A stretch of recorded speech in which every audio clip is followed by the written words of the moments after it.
Place à l'invité de notre journal. Je vous le disais en titre, nous recevons ce soir le secrétaire général de la Chambre des commerces, de l'industrie, des mines et de l'artisanat du Cameroun, Alidou Bello, est donc l'invité de notre journal. Bonsoir, bienvenue.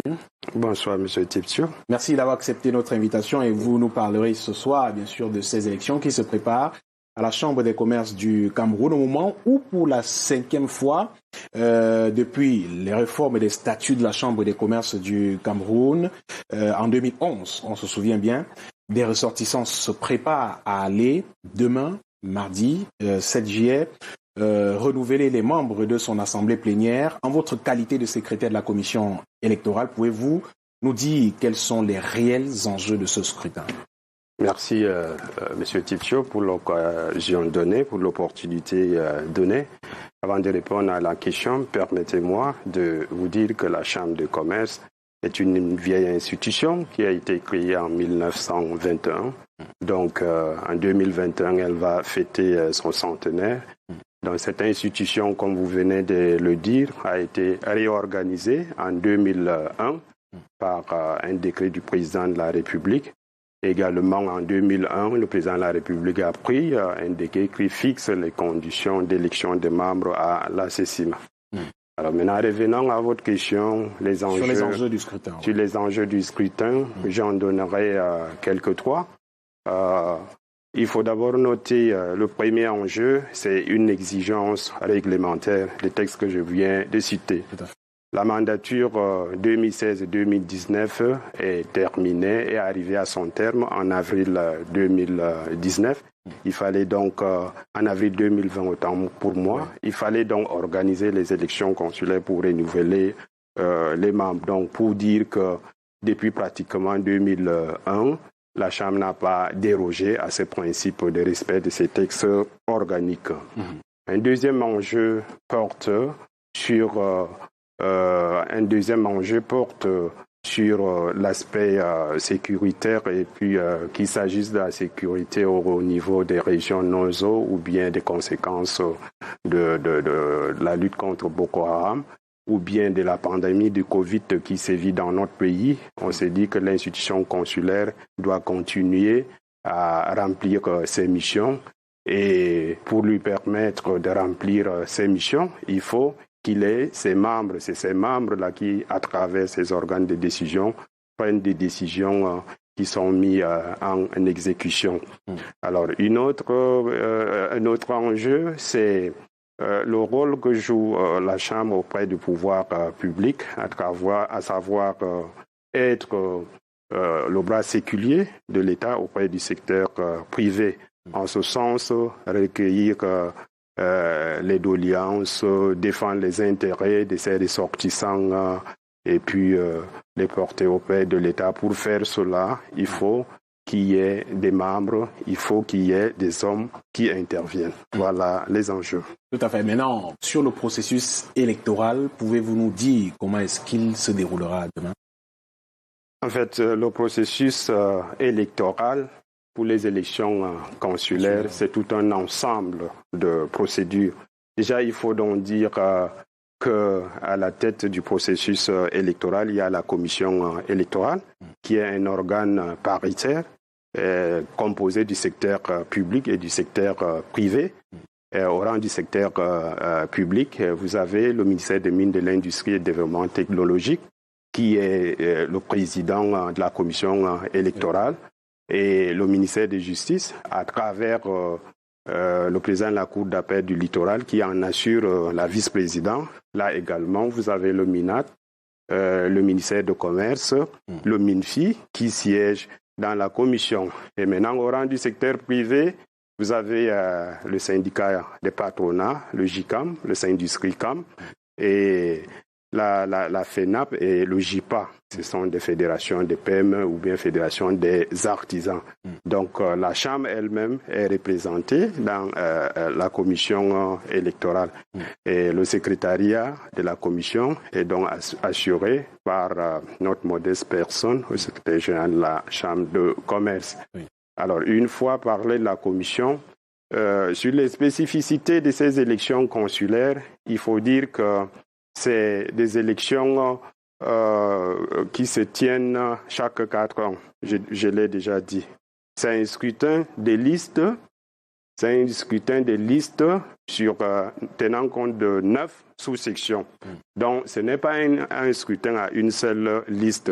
Donc, il y a 9 sous-sections qui forment 4 sections et l'ensemble des membres font 160 répartis entre 4 sections qui sont indépendantes des unes des autres. Vous avez la section commerce, la section BTP, la section prestation de services. Entendez par prestation de services, c'est les mass médias, c'est les restaurants, c'est les hôteliers, les transporteurs, les professions libérales, etc. Et puis les artisans. Alors, une autre spécificité de ces élections consulaires, c'est la circonscription électorale qui couvre l'ensemble du territoire national. Donc, la circonscription, elle, est unique. Cela emporte comme conséquence l'électeur lambda qui vote dans un coin du pays. Prenons l'exemple Kenju ou bien Nganga chez moi, qui exprime son droit de vote. Ce droit de vote tient pour le territoire national. Okay.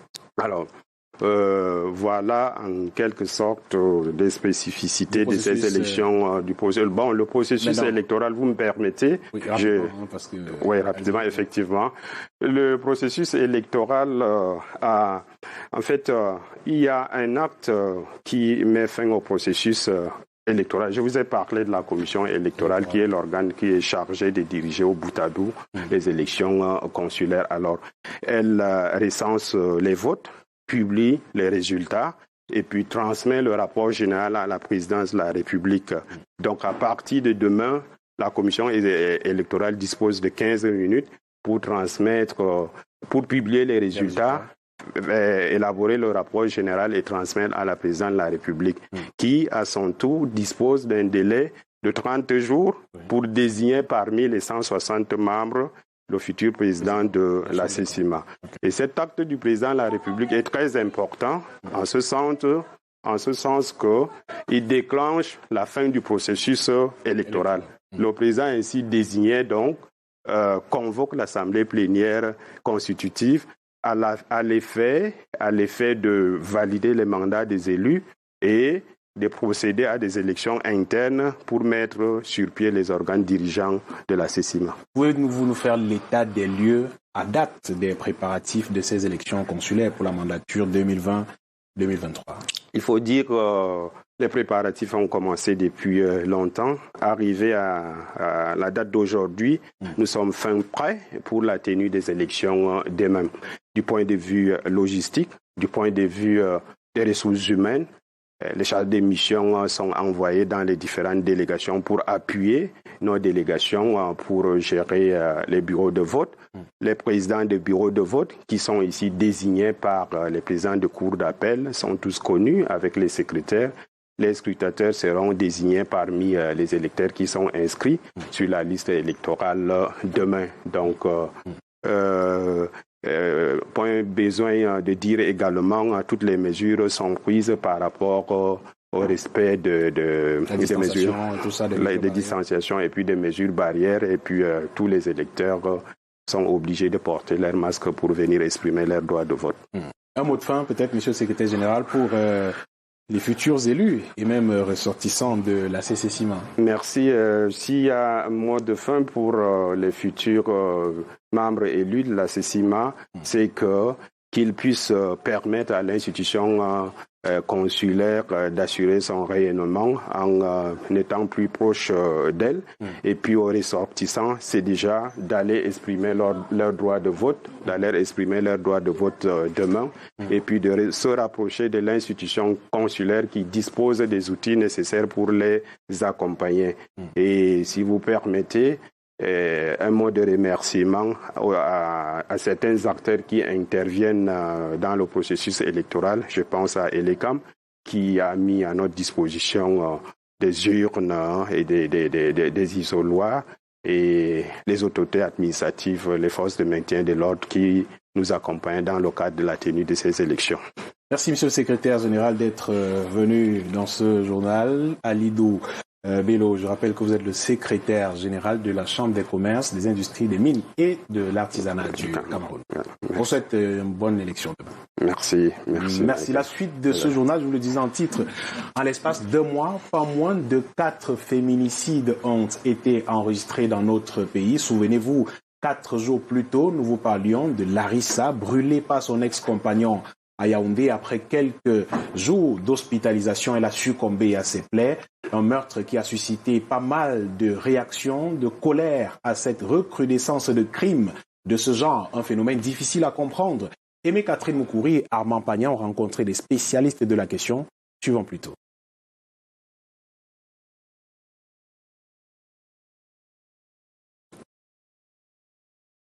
Aimé Catherine Moukouri et Armand Pagnan qui reviennent sur cette recrudescence des cas de féminicide au Cameroun, des cas devenus extrêmement fréquents. Mais on me fait signe que l'on n'aura peut-être pas cet élément dans cette édition. Nous y reviendrons.